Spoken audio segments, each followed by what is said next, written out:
Ich hin auf der Oferbank, hinan's ein bisschen und traum ein wenig.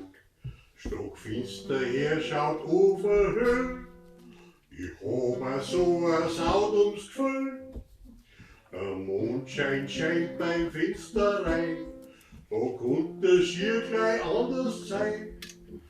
Es ist wirklich wahr, es ist ein Graus, ich fürcht mir in meinem eigenen Haus. Und hinterm Ofen die Schwarzkatz, die schnurrt und lurt jetzt auf den Ratz. Und in der Hütten draußen der Hund, der heult jetzt schon eine geschlagene Stund. Und auf dem Sturmboden dorten Pfleg, die hupfen nieder und auf die Höhe.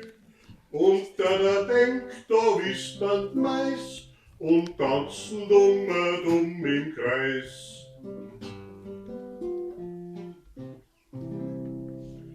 Im Heiseltrund, da wohnt der Geist, der gleich so gern in Hintern beißt. Der fette Spinner spinnt ein Netz, mit dem Besen reibt ums Haus ein Hetz. Im Kammerrin, da ist ein Gespenst, das nicht vom Bett durch wegkennst. Im Türstock drin, in einer Tour, da schlagt und schnackelt Totenuhr.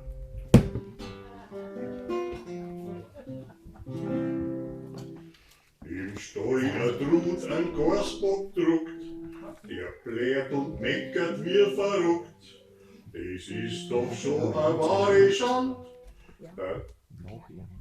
Entschuldigung, der blärt und meckert wie verrückt, ein Nacker zwei bringt umeinander. Das ist doch schon eine wahre Schand.